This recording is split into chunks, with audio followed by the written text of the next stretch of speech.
Hi, welcome to another podcast from the English series from the Mastering English program at Manpower. I'm Robert Leverton, and I hope you're having a great day. Visit us at educacionmanpower.co. That's educacionmanpower.co for more information on taking a demonstration tutorial or to find out more about our different English programs available. Giving presentations in English. Does giving a presentation make you feel a little nervous? Well, you're not alone. According to Forbes magazine, giving a presentation makes 80% of us feel nervous. The good news is that feeling nervous might be a good thing. This feeling pushes us to prepare ourselves better. And as long as you're well prepared, you'll do just fine. So then, let's take a look at how we can prepare ourselves to give amazing presentations in English. At the end of the podcast, we're going to focus on some business English phrases you can count on. That's depend on.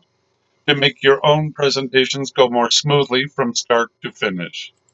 When giving a presentation, it's important not to put your audience to sleep. There's also great value in sounding professional. Learning the skill of presenting well is not only useful for public speaking and giving formal presentations, but it is also invaluable in conversations when wanting to clearly communicate your ideas and convince others that your ideas and proposals are well worthwhile. Communication skills. Making oral presentations. The material of your presentation should be concise, to the point, and tell an interesting story. In addition to obvious things like content and visual aids, the following are just as important as the audience will be subconsciously taking them in. Your voice.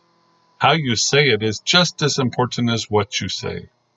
Body language, a subject in its own right, and something about which much has been written and said. In essence, your body movements express what your attitudes and thoughts really are. Your appearance. First impression influences the audience's attitudes to you. Dress appropriately for the occasion. As with most professional skills, oral communication cannot be taught. Instructors can only point the way. So, as always, practice is essential, both to improve your skill generally and also to make the best of each individual presentation you make. The preparation. Prepare the structure of the talk carefully and logically, just as you would for a written report, such as, what are the objectives of the presentation? What are the main points you want to make? Make a list of these two things as your starting point. Make an outline before you start making the slides. Start with the introduction. Introduce what you'll be presenting. Let the audience know there will be time for questions at the end. An overview. Give a general outline of your presentation. State points. Give your points in logical sequence, giving explanations and exceptions. State the results, summarize, then close. Relate the beginning of the presentation to the end, and you will close just fine. Then ask your audience if they have any questions. Then you can write out the presentation in rough, just like the first draft of a written report. Review the draft. You will find things that are irrelevant or superfluous. Delete them. Check that the story is consistent and flows smoothly. If there are things you cannot easily express, possibly because of doubt of your understanding, it is better to leave them unsaid. Never read from a script. It is also unwise to have the talk written out in detail as a prompt sheet. The chances are you won't locate the thing you want to say amongst all the other text. You should know most of what you want to say. If you don't, then you shouldn't be giving the talk. So prepare cue cards which have the key words and phrases and possibly sketches on them. Postcards are ideal for this. Don't forget to number the cards in case you drop them. Remember to mark on your cards the visual aids that go with them so that the right slide is shown at the right time. Rehearse your presentation. To yourself at first, and then in front of some colleagues. The initial rehearsal should consider how the words and sequence of visual aids go together. How will you make effective use of your visual aids? Making the presentation. Greet the audience. For example, good morning, ladies and gentlemen, and tell them who you are. Good presentations that follow this formula. Tell the audience what you're going to tell them, then tell them. At the end, tell them what you have told them. Keep to the time allowed. If you can, keep it short. It's better to be underrun than overrun. As a rule of thumb, allow 2 minutes for each slide. Keep in mind that the audience will get bored with something on the screen for more than 5 minutes, especially if you are not actively talking about it. So, switch the display off or replace the slide with some form of wallpaper, such as a company logo. Stick to the plan for the presentation. Don't be tempted to digress or go off topic. You will eat up time and could end up in a dead end with no escape. Unless explicitly told not to, leave time for discussion. 5 minutes is sufficient to allow clarification of points. You may extend this if the questioning becomes interesting. At the end of your presentation, ask if there are any questions. Avoid being terse or answering in quick or shortened forms. When you do this, the audience may find it intimidating. Explain in greater detail. If questions are slow in coming, you can start things off by asking a question to the audience. So have one prepared. The delivery of your presentation. Number 1, speak clearly. Don't shout or whisper. Judge the acoustics of the room. Number 2, don't rush or talk deliberately slowly. Be natural, although not conversational. Number 3, deliberately pause at key points. This has the effect of emphasizing the importance of a particular point you are making. Number 4, avoid jokes. Always disastrous unless you're a natural expert. Number 5, to make the presentation interesting, change your delivery, but not too obviously. For example, change the speed or pitch of your voice. Number 6, use your hands to emphasize points, but don't indulge in too much hand waving. People over time develop irritating habits. Ask colleagues occasionally what they think of your style. Number 7, look at the audience as much as possible, but don't fix on an individual. It can be intimidating. Pitch your presentation towards the back of the audience, especially in larger rooms. Number 8, don't face the display screen behind you and talk to it. Other annoying habits include standing in a position where you obscure the screen. In fact, positively check for anyone in the audience who may be disadvantaged and try to accommodate them. Avoid moving about too much. Pacing up and down can unnerve the audience, although some animation is desirable. Number 9, keep an eye on the audience's body language. Know when to stop and also know when to cut out a piece of the presentation. Some phrases that can help your presentation be better.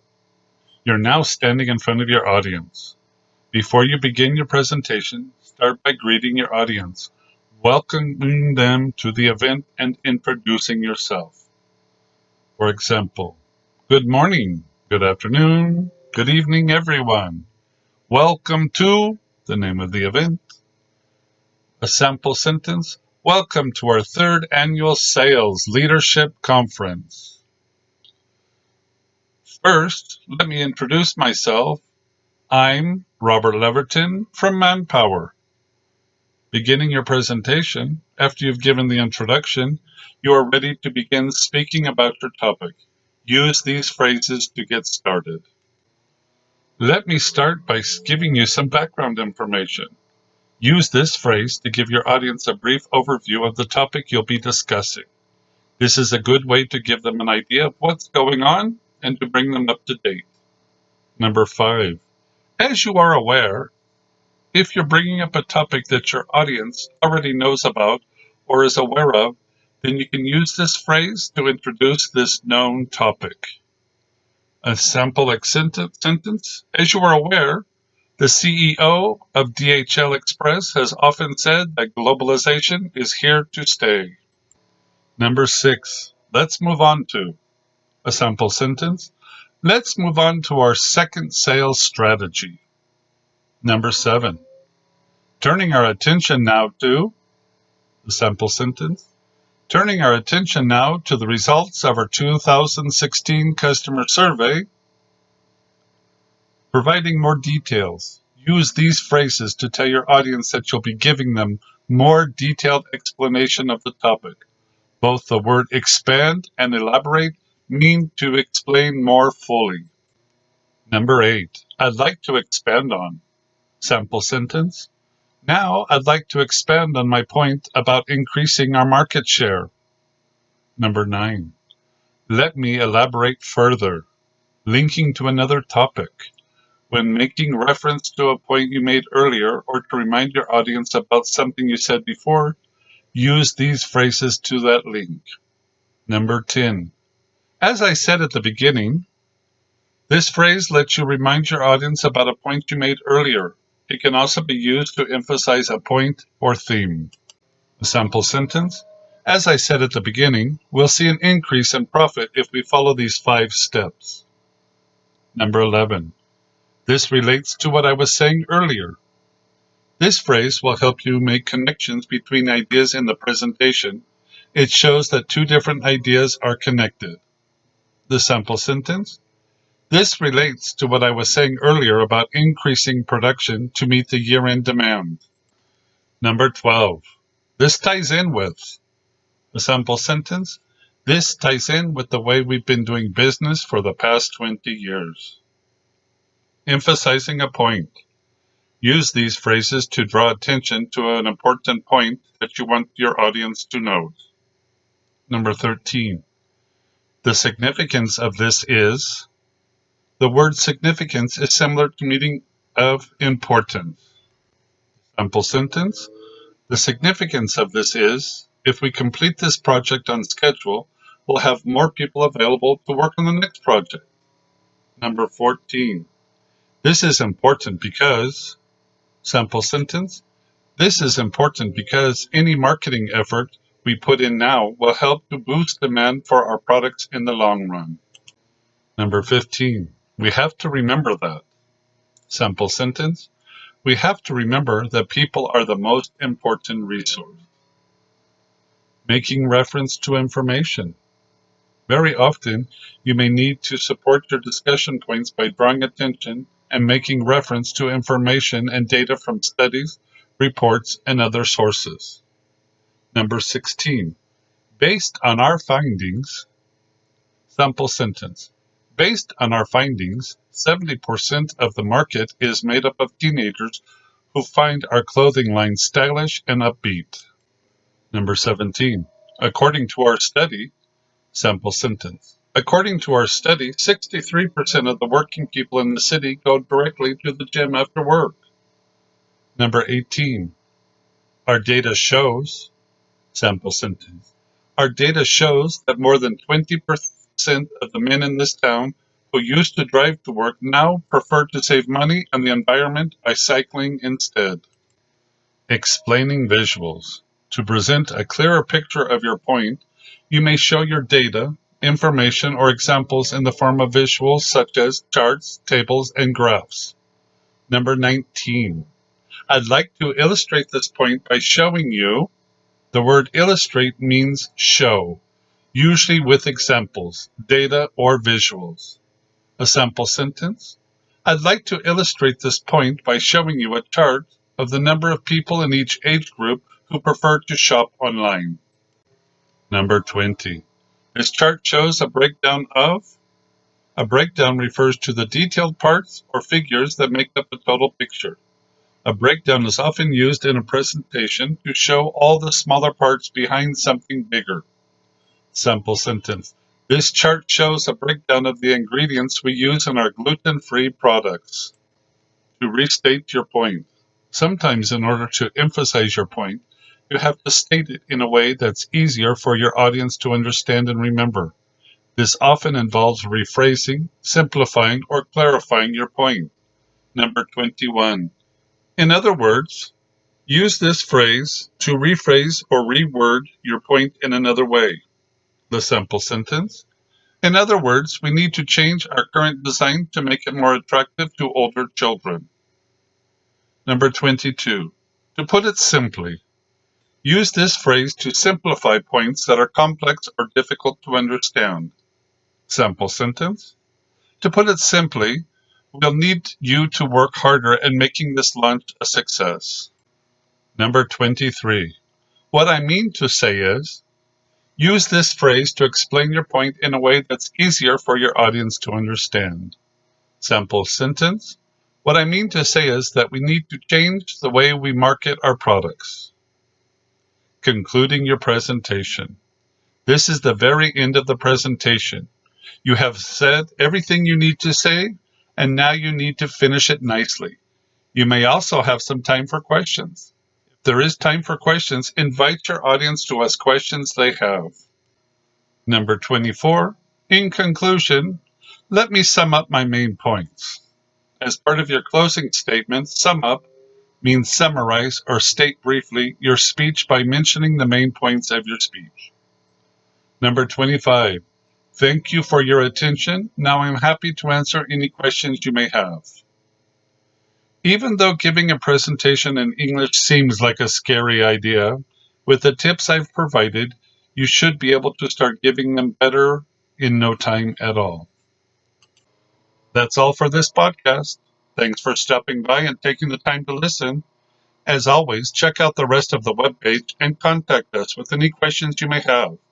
For further information, go to educacionmanpower.cl. That's educacionmanpower.cl.